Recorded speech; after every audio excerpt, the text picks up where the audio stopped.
Ahí sí. Lucas 5, desde el versículo 1 hasta el versículo 11.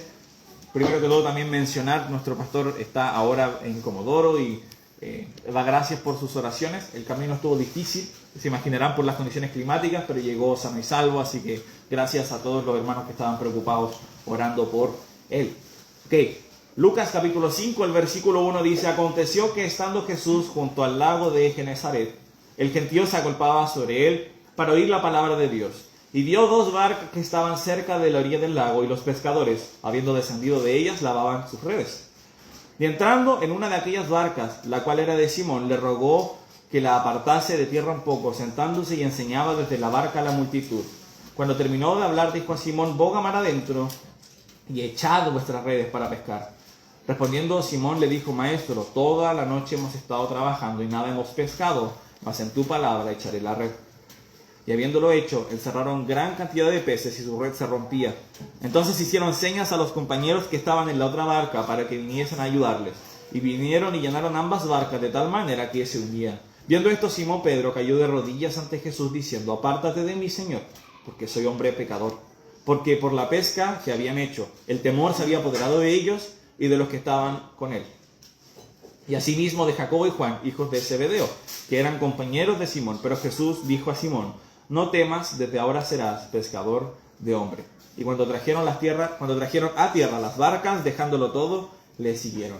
Les voy a pedir que me acompañen orando una vez más. Padre Celestial, es bueno congregarnos y poder aprender de tu palabra. Y Señor, tú eres tan poderoso, tienes el poder sobre las olas del mar, tienes el poder sobre las enfermedades, sobre los demonios. Y Señor, qué maravilloso es poder saber de que te servimos a ti, un Dios poderoso. Señor, te pido que nos ayudes a cumplir los propósitos que tú tienes preparados en nuestras vidas. Oramos esto en el nombre de tu Hijo Jesús, nuestro Salvador. Amén. Siempre me gusta ver cuán popular era Jesús y cuántos había movido su nombre. Nos damos cuenta de que él no era una persona común, porque él, si fuera por su origen, tendría que haber sido alguien común. Un judío cualquiera, hijo de un carpintero y una mujer común y corriente. Si tú no conoces un poco su historia de origen, obviamente sabemos de que su nacimiento no es para nada común. Es un nacimiento milagroso, ya que María concibe por el Espíritu Santo siendo virgen. Pero sin saber estas cosas, tú ves a Jesús y parece una persona común.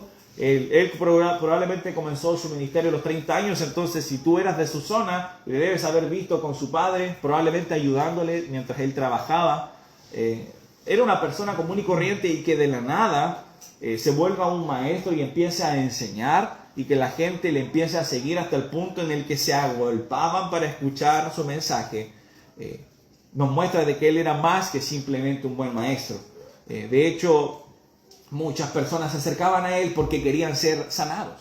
En muchas ocasiones personas habían escuchado de él y se acercaban para que sanaran a otras, para que a lo mejor sanara una enfermedad suya o de algún conocido, como por ejemplo se ve desde el versículo 17 hasta el 26. Entonces, él para nada fue una persona ordinaria. Y nos dice de que se acercó al lago de Genesaret, y el gentío se agolpaba sobre él para oír la palabra de Dios.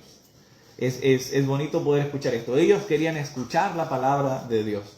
Y dice que vio dos barcas que estaban cerca de la orilla del lago, y los pescadores, habiendo descendido de ellas, lavaban sus redes. Y entrando en una de aquellas barcas, la cual era de Simón, le rogó que se apartase de tierra un poco, y sentándose enseñaba desde la barca a la multitud. Entonces era tanta la cantidad de personas que no había espacio en la playa de este lago para que pudieran escuchar a Jesús. Jesús entonces decidió subirse, en este caso, al barco de Pedro. No es una coincidencia esto. Se sube al barco de Pedro, se aleja un poco de la orilla y desde el barco le enseña a las multitudes.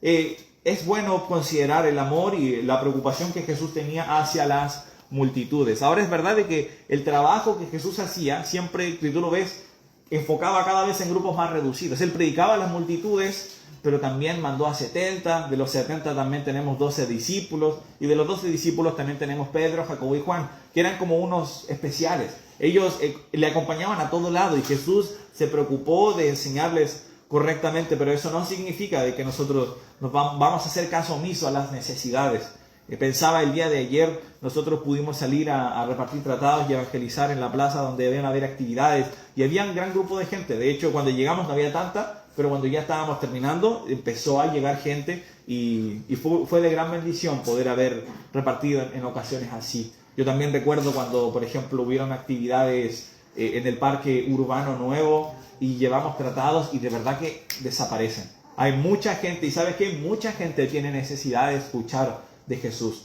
Entonces es muy bueno de que nosotros nos acerquemos a las multitudes y al igual que Jesús tengamos un corazón compasivo por ellas y les hablemos de Cristo. Jesús les habla entonces desde la barca y no sabemos cuánto tiempo estuvo ahí. Lo que sí sabemos es de que no solo las multitudes escucharon, sino que Pedro y los pescadores también estaban ahí escuchando lo que Jesús tenía que decir. Y tampoco sabemos qué les enseñó.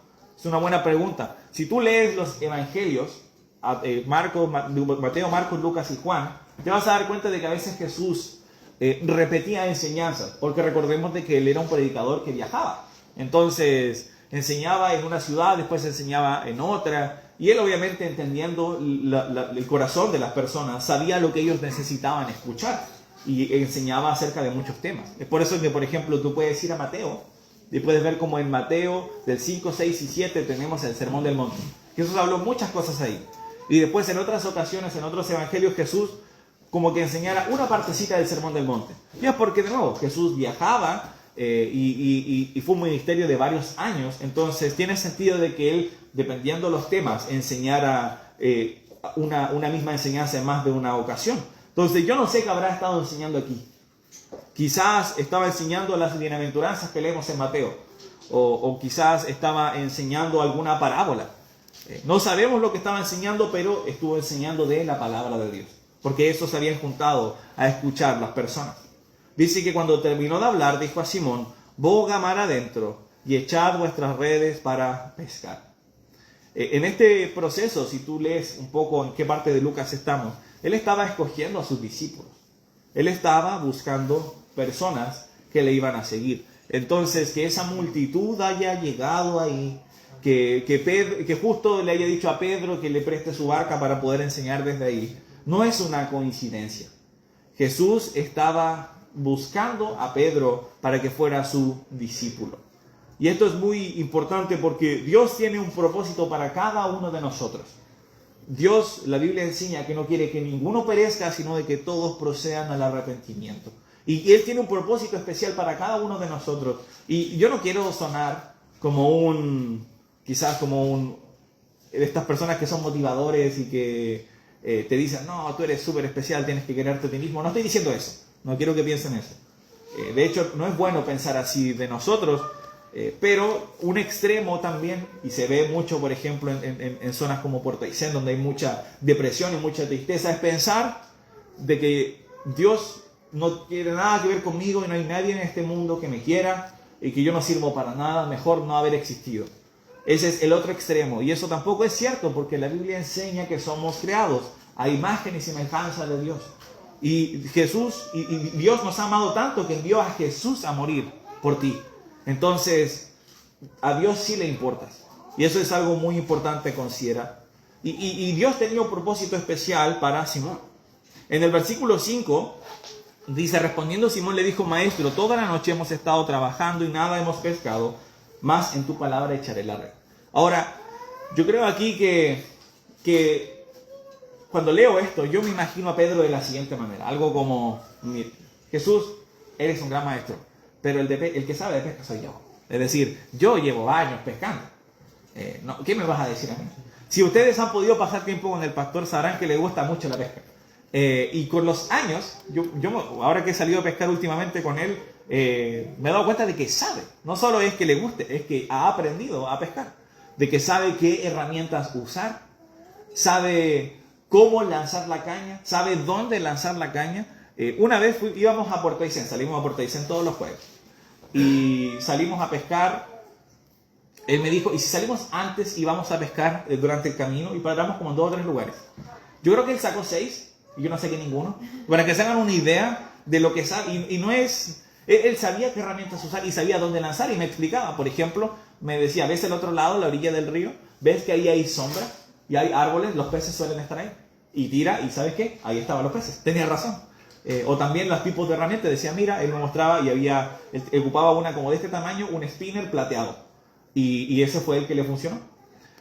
Al final igual pasaron hartas cosas, ese día nos mojamos completo, pero fue un buen día. Pero él sabía de lo que estaba hablando. Una vez me contó de que una persona que también tenía experiencia le dijo, en esta zona, en este sector, suelen salir truchas muy grandes. Y fue y pescó y sacó truchas grandes. Y ahora él tiene el conocimiento y puede decir, cuando a lo mejor le enseña a sus hijos, en esta zona salen truchas muy grandes, porque lo aprendió y lo puso en práctica. El tema es de que Jesús aquí estaba hablando con personas que eran expertas. Esto era su trabajo. No era una pesca deportiva. Si tú ves, hay muchos tipos de pesca hoy en día. La gente pesca desde orilla, hay gente que pesca haciendo trolling, que sueltan la herramienta y luego el bote avanza, después cierran el carrete y empiezan a recoger. Hay gente que cuando pesca de orilla no recoge, sino que coloca algún tipo de carnada, lo tira y espera, y después pica el pez. O lo que hacían los pescadores de esta época, que es pescar con redes, es decir, lanzar redes, recoger, y ya teniendo experiencia, ya siendo de una zona, probablemente ellos conocían épocas que eran buenas, pues ellos podían ver el clima probablemente y decían, hoy es un buen día para salir a pescar. Ellos podían ver la hora del día y decir, este es el momento en el que deberíamos estar pescando. Ellos probablemente podían decir, viendo el clima, probablemente se viene una tormenta, quizás no sea buena idea que nos metamos al lago a pescar. Probablemente conocían zonas. Yo he podido pescar con gente que lleva tantos años pescando en un mismo lago que te pueden decir, en esta zona salen muchos peces. Y tienen razón. Estaba hablando con expertos. ¿Y qué es lo que había pasado? Dice que ellos habían estado toda la noche trabajando y nada habían pescado. Nada. Ni uno solo. Entonces, esto tiene que ser, porque quizás nosotros vemos este milagro y a nosotros no nos causa tanto impacto.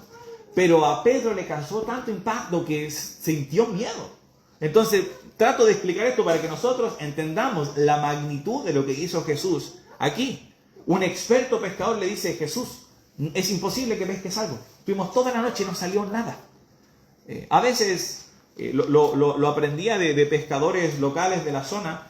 A veces, sobre todo cuando pasan grandes embarcaciones pescando, a veces pasa que hay 2 semanas donde no hay pesca. Entonces, yo me imagino que él sabía, no hay pesca. No, Jesús, está bien, enseñaste y fue muy bonita tu enseñanza, pero no hay pesca, Jesús. Pero él también entendía que Jesús era alguien diferente. De nuevo, las multitudes se escuchaban, ya había de él una fama de sanar personas. Entonces dice más, en tu palabra echaré la red. Es decir, él entendía que Jesús era alguien diferente. De hecho, por eso se refiere a él como maestro. Y dice que echan la red en el versículo 6 y habiéndolo hecho, encerraron gran cantidad de peces y su red se rompía. Yo trataba de echar cálculos, ¿cuántos peces habrán sido? ¿De qué tamaño habrán sido? No nos dice el tamaño del barco, no nos dice la longitud o la envergadura de la red. Entonces, es difícil. Pero si a lo mejor los peces eran así, pesaban unos 2 o 3 kilos, quizás habrán pescado 300 peces. En una ocasión, sí, la Biblia nos enseña, al final del libro de Juan, que ellos pescan 153 peces. Es interesante que los hayan contado y que el Señor haya decidido dejar ese registro bien específico. Entonces, quizás no es raro decir que pescaron sobre 100 peces. Ahora, en esta ocasión probablemente más, porque si seguimos leyendo nos dice que hicieron señas a los compañeros que estaban en la otra barca para que viniesen a ayudarles. Y vinieron y llenaron ambas barcas de tal manera que se hundían. Yo me imagino que estos no eran barcos pequeños. No estamos hablando de barquitos de aluminio como los de hoy en día, que son súper desechables y que te sube otra persona y como que el barco se va para el otro lado. Yo no sé si les ha pasado subirse a un barco así. Creo que nunca he tenido tanto miedo en mi vida. Es de verdad que se mueven de una manera y sobre todo cuando hay mucho viento es complicado. No era un kayak a lo que se subieron. Ellos se subieron a una barca pesquera. Entonces era un barco de una envergadura un poco mayor a la habitual. Y no solo eso, sino que eran 2. Y era tantos los peces que ambas barcas se hundían. Esto no es normal. Lo que acaba de suceder aquí, esto es milagroso. Es sobrenatural. No sé si Jesús acumuló todos los peces que ese lago tenía. No sé si Jesús multiplicó peces, porque en otras ocasiones hizo eso, multiplicó peces y multiplicó panes, de manera de que alimentó multitudes con muy poca comida. No sabemos qué hizo, pero lo que sucedió aquí no es normal. Hasta el punto en el que dice en el versículo 8, viendo esto, Simón Pedro cayó de rodillas ante Jesús diciendo: apártate de mí, Señor, porque soy hombre pecador. Entonces esto, si tú has podido leer la Biblia, cada vez que alguien de alguna u otra manera estaba en presencia de Dios, su reacción inmediata es reconocer su pecado. De hecho, yo no sé si alguna vez tú te has puesto a conversar con alguien que a lo mejor no cree en Dios y dice algo como: el día que yo esté enfrente de Dios, tengo un par de cosas que quiero decirle. Hay gente que tiene esa actitud un poquito altanera, ¿no? Un poquito bastante altanera. De decir, no, yo tengo un par de cosas que quiero decirle a Dios cuando nos veamos. La verdad es que cuando ellos estén en presencia de Dios, su reacción va a ser: soy pecador, voy a morir, no, soy inmundo en presencia de Él. Él es santo y es perfecto. Y de hecho vemos que este milagro fue de tal magnitud para Pedro que él se sintió así. Él dice en el versículo, cayó de rodillas y dice: apártate de mí, Señor, porque soy hombre pecador. Entonces él, aquí nos damos cuenta de que inmediatamente entendió de que este Jesús no era simplemente un buen maestro. Él era el Hijo de Dios, el Cristo. Y de hecho en otras ocasiones vemos que Pedro dice eso. Pedro dice que él era el Hijo de Dios, el Cristo. Él había creído en él. Y él reconoció su pecado. Dice, porque por la pesca que habían hecho, el temor se había apoderado de él y de todos los que estaban con él. Y asimismo de Jacobo y Juan, hijos de Zebedeo, que eran compañeros de Simón. Pero Jesús dijo a Simón: no temas, desde ahora serás pescador de hombres. Quiero que primero meditemos como quizás un primer punto en ¿quién es Jesús? A veces podemos tener la falsa idea de que Jesús es simplemente otro maestro más. O que Jesús es Dios. Pero no tomamos la magnitud de lo que eso significa. Por ejemplo, qué maravilloso y qué sorprendente es de que Dios se haya hecho carne entre nosotros. Acompáñenme a 1 de Timoteo capítulo 3, por favor.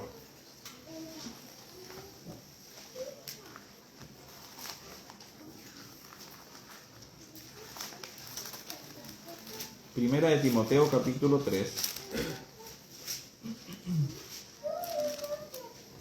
Leamos el versículo 16. Dice: e indiscutiblemente grande es el misterio de la piedad. Dios fue manifestado en carne, justificado en el Espíritu, visto de los ángeles, predicado a los gentiles, creído en el mundo, recibido arriba en gloria. Estamos viendo que Pablo aquí reconoce que lo que sucedió es algo inexplicable. ¿Cómo nosotros podemos explicar que el Dios de toda creación decidió hacerse un hombre y habitar entre nosotros y morir por amor de los pecadores? No tiene sentido, es un misterio. ¿Por qué Dios haría algo así? ¿Cómo Dios puede hacer eso? ¿Cómo un ser infinito y eterno puede habitar entre los hombres? No lo podemos explicar, pero así fue. Ese es el mayor milagro en el que podemos pensar, que Jesús haya vencido la muerte. ¿Cómo puede suceder algo así? No es explicable de manera natural o racional, pero así sucedió. Y eso debería causar en nosotros una impresión. Quizás estamos tan acostumbrados a la rutina de la iglesia, de venir cada domingo, y eso fue, ¿no? Venir cada domingo o de leer la Biblia, que a veces olvidamos cuán maravillosa es la historia de la salvación. Aquí nos dice indiscutiblemente. Aquí no hay nadie que pueda discutir y decir la verdad. Yo creo que entiendo cómo sucedió. No, nadie aquí entiende cómo sucedió.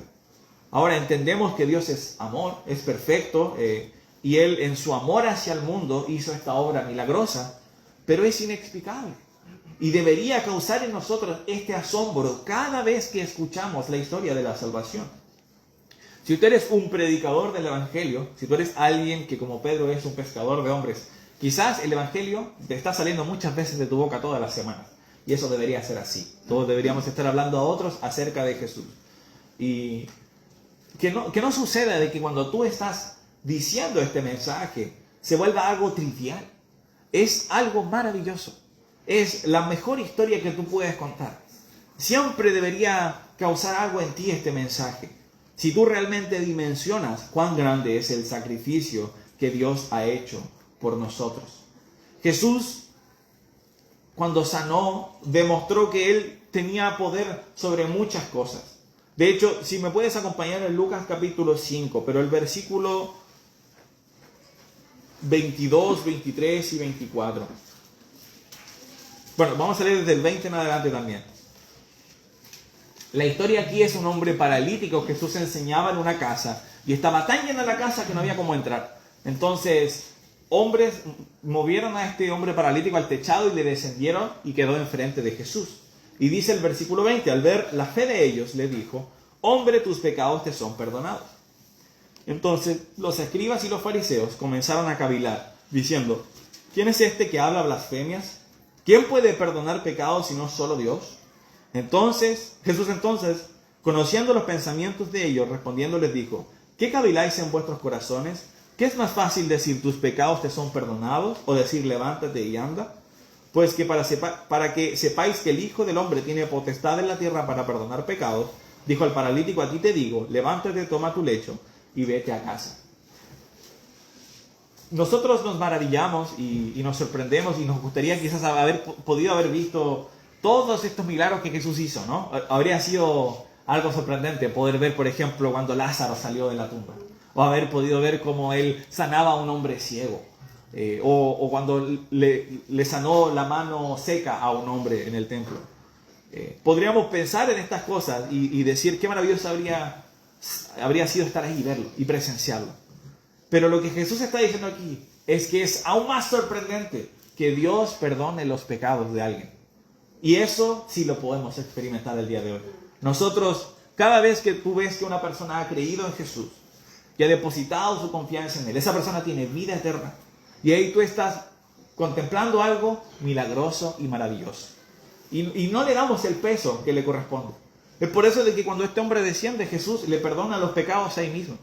Porque había tenido fe en Él, pero para que los demás se dieran cuenta de que es más sorprendente y más maravilloso que los pecados de ese hombre sean perdonados a que ese hombre sea sanado físicamente.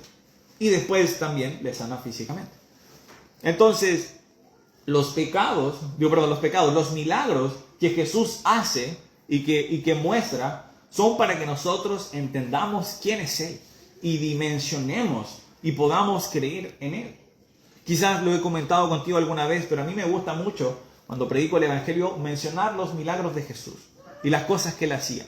Porque la Biblia enseña en el libro de Juan que estas cosas se escribieron para que creamos que Jesús es el Cristo y que creyendo tengamos vida en su nombre. Es decir, los milagros que Jesús hizo son para que nosotros podamos creer que Él es el Cristo. Entonces, cuando una persona está dudando, tú le puedes mencionar: Jesús no es otro profeta de otra religión. Jesús pudo resucitar personas. Jesús le dio vista a los ciegos. Jesús hizo andar a los cojos. Jesús alimentó a multitudes con muy poca comida. Jesús calmó el mar y la tempestad, como Lía lo demostró muy bien en su video. Yo creo que muchos lo vieron. Muy lindo. Jesús tenía poder sobre la creación y eso nos muestra de que Él es el Hijo de Dios. Y debería llevarnos a nosotros a respetarle y adorarle como tal. Pedro entendió esto. Pedro entendió. Ahora, es verdad de que a través durante su ministerio, ellos todavía no lograban entender completamente hasta dónde llegaba el poder de Jesús.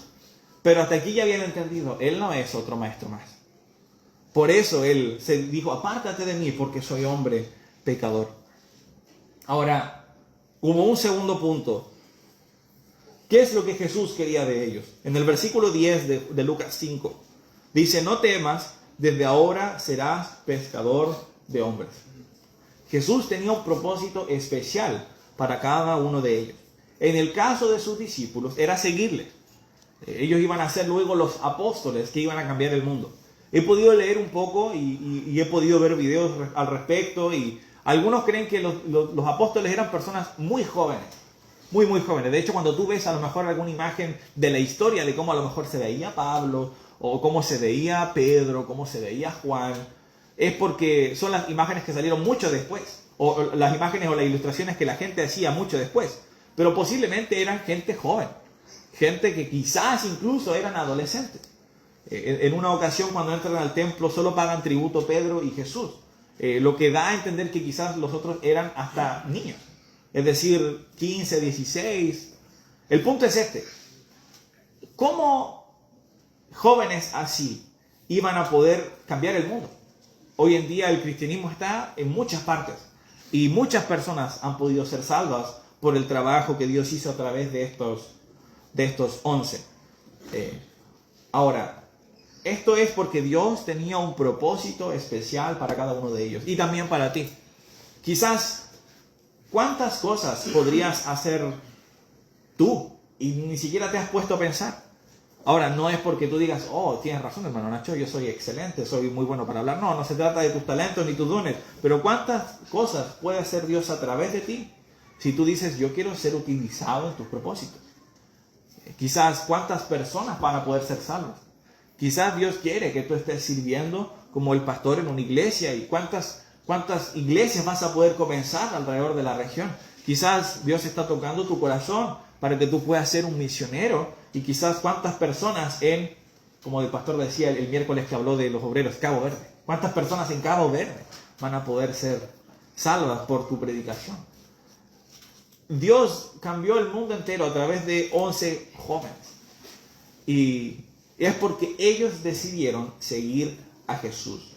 Es bueno de que tú puedas meditar. Ahora, no todos vamos a ser pastores y Dios tiene un propósito, como mencionaba, especial para cada uno de nosotros. El tema es, ¿estás tú dispuesto a hacer lo que requiere? Porque ¿cómo ellos respondieron ante el llamado de Jesús? Dice, y cuando trajeron a tierra las barcas, dejándolo todo, le siguieron. Ahora, quiero hacer una distinción. Yo no estoy tratando de decir de que tú tienes que dejarlo todo para ser salvo. Yo no digo eso. La salvación depende solamente de Jesús. Si nosotros hemos creído en Él, hemos depositado nuestra confianza en Él, la Biblia enseña que tenemos vida eterna y perdón de pecados. Hemos pasado de muerte a vida. Entonces, yo no estoy hablando de la salvación, pero cuando tú ya has creído en Jesús, estás siguiéndole y dejándolo todo. En el caso particular de los discípulos de Jesús, esto requería que dejaran su trabajo. Ellos tuvieron que dejar su trabajo. Y en una ocasión también, cuando en otra parte del Evangelio habla de Jacobo y Juan, hijos de Zebedeo, dice que dejaron a su padre también. Es decir, dejaron su familia. Lo dejaron todo. Mira, acompáñame en el mismo libro de Lucas, capítulo 5, pero el versículo 27. Dice, después de estas cosas, salió y vio a un publicano llamado Leví, sentado al banco de los tributos públicos.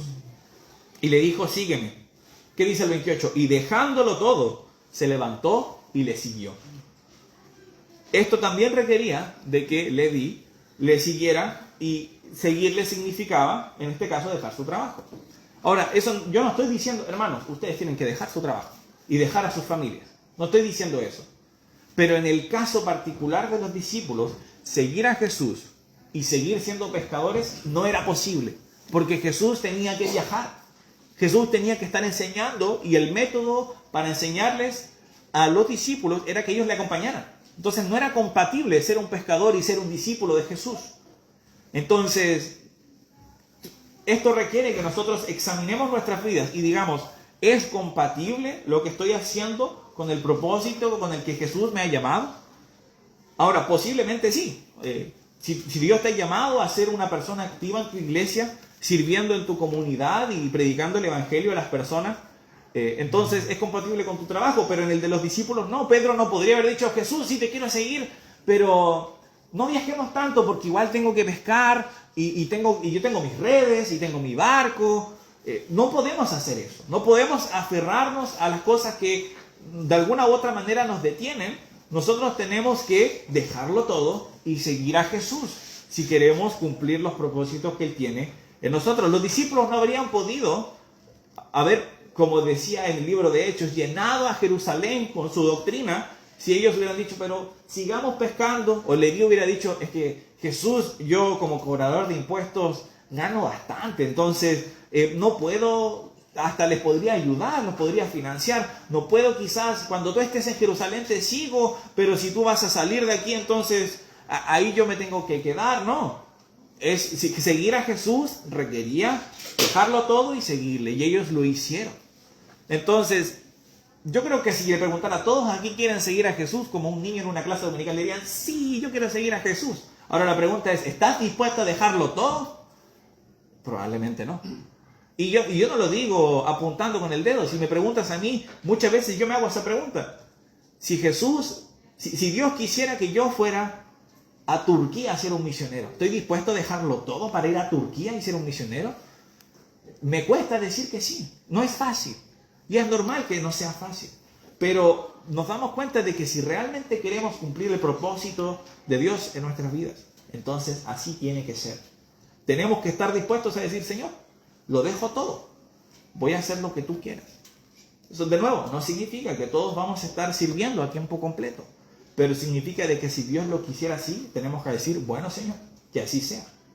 Si no, no estamos dispuestos realmente a seguir a Jesús con todo nuestro ser. Yo recuerdo haber conocido a un joven en México. Era un gran muchacho. Él, de hecho, hace poco se casó y está muy pronto a ser papá. Y él, cuando yo conversaba acerca del ministerio, él le decía a su pastor, pastor, yo quiero servir a Dios en lo que sea, excepto ser pastor. Y él le dijo, entonces no estás dispuesto para servir a Dios en lo que sea. Y él lo estuvo meditando y ahora está preparándose para ser pastor. A veces yo creo que Dios también tiene un sentido del humor, ¿no? Escoge a los que menos quieren a veces. Pero así está. También recuerdo haber conocido a un pastor en Estados Unidos y su testimonio era muy similar. Él participaba en estos campamentos de jóvenes y muchas veces en estos campamentos de jóvenes suelen hacer un momento de invitación, donde a lo mejor hay algún joven que desea rendir su vida a Dios y los jóvenes pasan adelante, se arrodillan y oran. Y en este caso, él era hijo de pastor. Y él también. Él le decía a su papá, yo estoy dispuesto a hacer lo que sea, excepto ser pastor. Y él le dijo, anda, sentate, porque eso no es rendir tu vida a Dios. Y ahora él es pastor en una iglesia. Entonces, muchas veces nosotros decimos con nuestra boca, e incluso quizás nos acercamos a Dios orando, y le decimos, Señor, yo hago lo que tú quieras, y lo voy a hacer. Tú dime lo que quieres que haga, y lo voy a hacer. Pero muy dentro de nuestro corazón, sabemos de que si Dios nos pide algo en particular, no lo voy a hacer. Ahora, esto se puede ver reflejado de muchas maneras. Quizás es el congregarse fielmente. Quizás tú puedes decir, Dios, yo quiero hacer lo que tú quieres. Pero todos los domingos en la iglesia, eso no, porque necesito un tiempo con mi familia y yo trabajo arduamente toda la semana y necesito descansar. Entonces no estás dispuesto a rendir a Dios todo. No estás dispuesto a rendir a Dios todo si no eres capaz de honrarle con tu horario, honrarle con tu familia, honrarle con tus creencias o tus hábitos. Nosotros debemos dejarlo todo para poder seguir a Jesús. La última vez que pude predicar leí en Hebreos 12 y en el versículo 1 nos dice que nos debemos despojar de todo peso y del pecado que nos asedia. Es decir, que si nosotros queremos correr la vida cristiana, la carrera que es la vida cristiana, van a haber cosas que van a ser un peso y que nos van a hacer difícil la carrera. Si yo me imagino, si yo le digo, por ejemplo, Maika es una persona muy atlética por su edad. Si le digo, Maika, hagamos una carrera, probablemente me va a ganar. Entonces le digo, Maika, agarra a tu mamá en caballito y hagamos una carrera. Yo voy a ganar. Porque hay alguien que está haciendo peso. Mi hermana Ani es ligera, pero y levantar a alguien y hacer caballito no es fácil. Si yo le digo, hermano Nelson, hagamos una carrera también, atlético, me va a ganar. Si digo, hermano Nelson, tome a sus 4 hijos y hagamos una carrera, probablemente voy a ganar yo. A menos de que alguno de ellos me agarre la pierna, no sé. Ahí quizás podría utilizarlos a su favor. Pero cuando nosotros queremos correr una carrera, no queremos tener un peso o algo que nos molesta. Cuando yo anotaba esto, me hizo recordar, cuando yo estaba en el liceo caminaba mucho. Caminaba mucho porque yo estudiaba en el San Felipe en esa época. Y en esa época, hubiera sido demasiado. Y también yo vivía cerca del Colegio de República Argentina, ahora tiene otro nombre, Ricardo Navarrete. Y yo bajaba en la mañana, subía al mediodía, volvía a bajar y después volvía a subir. Y yo me acuerdo que hermano Busa tenía unas pesas para los tobillos. Y entonces uno se las amarraba y caminaba. Y de verdad que hacer esa subida de Bilbao con esas pesas era terrible. Yo llegaba sudado a la casa, muerto de sueño, pero me la sacaba y me sentía ligero, sentía que era como una pluma y podía saltar y correr. Yo pensaba, ¿cómo sería correr una carrera con esas pesas? Te podrías hasta probablemente lesionar.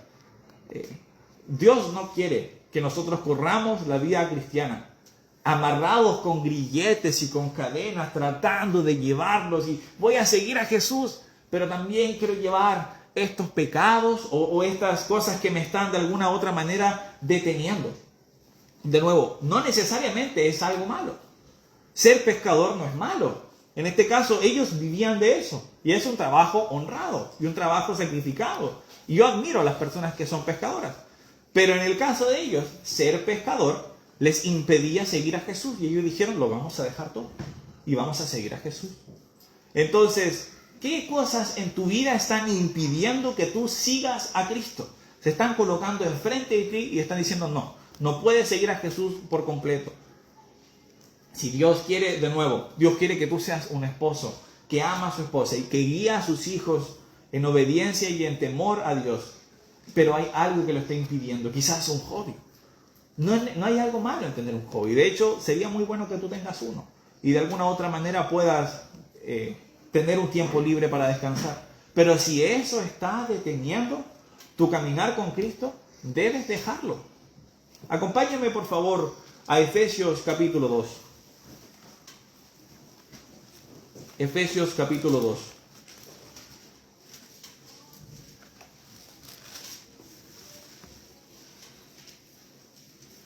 Dice en el versículo 10, siempre leemos el versículo, quizás el 8 y el 9, que son muy buenos. La Biblia enseña que somos salvos no por obras, para que nadie se gloríe, sino que es por gracia, es decir, es un regalo de Dios que no merecemos.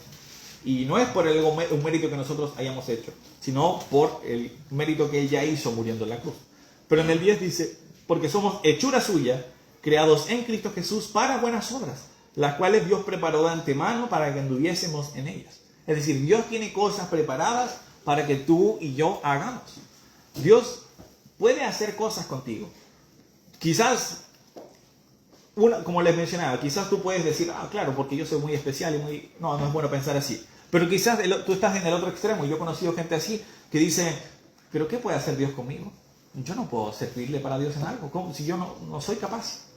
Exactamente, tú no eres capaz. Pero Dios a través de ti puede hacer grandes cosas. Es por eso de que Dios escogió a gente común. Escogió a pescadores. Personas que no tenían educación. Para que cuando ellos predicaran su mensaje, la gente se diera cuenta, esto no es una sabiduría humana, estos no son filósofos. Este mensaje viene de otro lado, tiene que tener otro origen.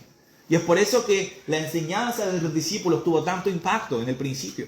Es porque no era mérito de ellos, es mérito de Dios. Pero ellos, ¿qué hicieron? Ellos se rindieron por completo a Dios. Entonces, de nuevo, hago la pregunta, ¿hay algo en tu vida ahora que tú puedes decir, esto está impidiendo que yo siga a Dios y cumpla sus propósitos? Entonces debes deshacerte de eso ahora. No tienes que esperar.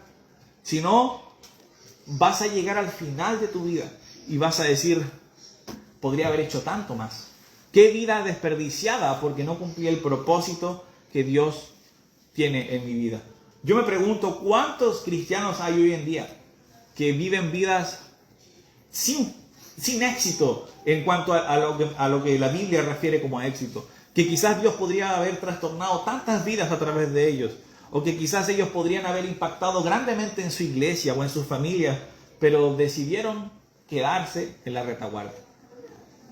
Recuerdo cuando conversaba con un amigo, y era este mismo amigo que dijo, no quiero ser pastor, y al final ahora se está preparando para ser pastor.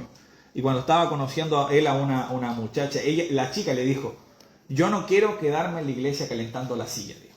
Y me gustó esa frase, no me quiero quedar en la iglesia calentando. ¿Cuántos cristianos se quedan en su iglesia calentando la silla? Porque no, de alguna u otra manera, algo en su vida estorba su caminar con Cristo y no están buscando completamente a Dios, dejándolo todo, y viven vidas donde no hicieron nada.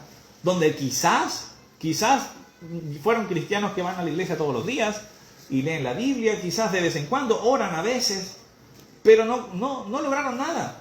¿Por qué? Porque no buscaron completamente a Dios. Ahora, obviamente esto requiere fe. Ellos estaban, en el caso de los discípulos, dejando su trabajo. El trabajo es con lo que ellos pagaban todas sus cosas, con eso comían, con eso vivían. Entonces es un salto de fe no menor, es algo importante lo que ellos hicieron. Pero nosotros realmente confiamos en que Jesús puede proveer por nuestras necesidades. Nosotros a veces cantamos el himno, Si Él cuida de las aves, cuidará también de mí. Nosotros lo cantamos, pero lo creemos. Lo leemos en la Biblia en Mateo, que si nosotros buscamos primeramente el reino de Dios y su justicia, todas estas cosas nos serán añadidas. ¿Pero realmente vivimos creyéndolo? Podemos vivir confiados en sus promesas. Parte de los milagros, y por qué es tan impactante y por qué esto ayudó a su salto de fe, es porque los milagros de Jesús demostraron de que Él era capaz de cumplir y suplir todas sus necesidades. Por eso ellos confiaron. Es decir, si Él llenó esta red de cientos de peces, Él puede preocuparse de darnos comida todos los días. No nos va a faltar lo necesario. Acompáñame a Santiago, por favor. Santiago capítulo 5.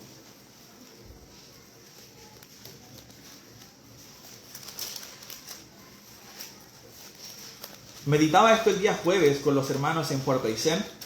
Gracias a Dios nuestra oración fue respondida y pudimos ir el jueves a Puerto Aysén. Y fue bonito verles a ellos, porque ellos que ya querían congregarse físicamente. El jueves antepasado habíamos tenido una reunión online, y aunque fue muy bonita y tuvimos una buena asistencia, no es lo mismo. Al final las iglesias, por su misma definición, por la misma etimología de la palabra iglesia, es congregarse físicamente en un lugar. Entonces fue lindo hacerlo. Yo pienso en Santiago 5, leíamos el versículo 16.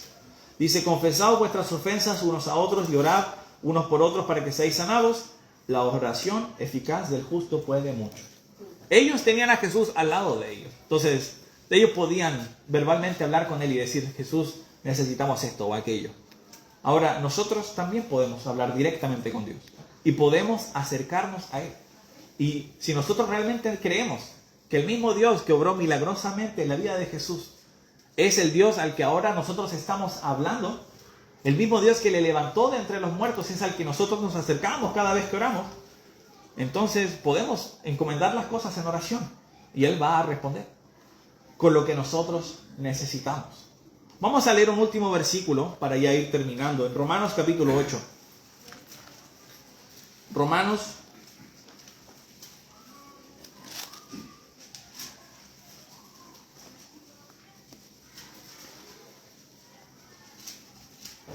el versículo 28 de Romanos. Dice: y sabemos que a los que aman a Dios, todas las cosas les ayudan a bien. Esto es, a los que conforme a su propósito son llamados. Si nosotros sabemos de que, primero, hemos creído en Jesús y hemos amado, todas las cosas nos ayudan a bien, que podemos acudir a Él en oración, no hay ningún motivo para que nosotros no podamos, al igual que los discípulos, dejarlo todo y seguirle a Él. Si nosotros realmente creemos de que Dios es capaz de suplir con cada una de las necesidades. Porque quizás el dejar algo va a significar decir: ya, pero eso significa que me tengo que preocupar de esto, Señor. Como en el caso de los discípulos, dejar mi trabajo. Ya, Jesús, ¿cómo comemos? Bueno, Jesús podía encargarse de eso. Lo demostró con su milagro. Entonces ellos creyeron. Entonces quizás en tu lugar significará un cambio económico. Y tú dices: pero Jesús, ¿cómo suplo esta necesidad? Bueno, Dios puede encargarse también. Porque Dios promete que si le buscamos primeramente Él y a su justicia, Él añade las necesidades básicas: comida, bebida y abrigo. Ahora no hay que ponerse cosquillosos. Ahí no agrega tampoco una casa con 5 habitaciones y 40 baños. No dice eso. Pero sí, comida, bebida y abrigo. Entonces, ¿qué es lo que nosotros tenemos que hacer? Si Dios se encarga del resto, nosotros tenemos que seguirle a Él. Hudson Taylor solía decir, es una frase de él, que la obra de Dios hecha a la manera de Dios nunca carecerá de la provisión de Dios. Es decir, si nosotros nos acercamos y hacemos lo que Dios quiere, como Dios quiere, Dios se encarga de proveer el resto de cosas. Y de hecho, si tú has leído su biografía, es maravilloso. Dios obrando de maneras milagrosas para suplir las necesidades que él tenía. Pero él se encomendaba completamente a Dios y le siguió a la China. Y aún con muchas dificultades, Dios lo utilizó grandemente. Dios también puede utilizarte a esas magnitudes si tú estás completamente consagrado a Dios. Les voy a pedir que me acompañen orando, por favor.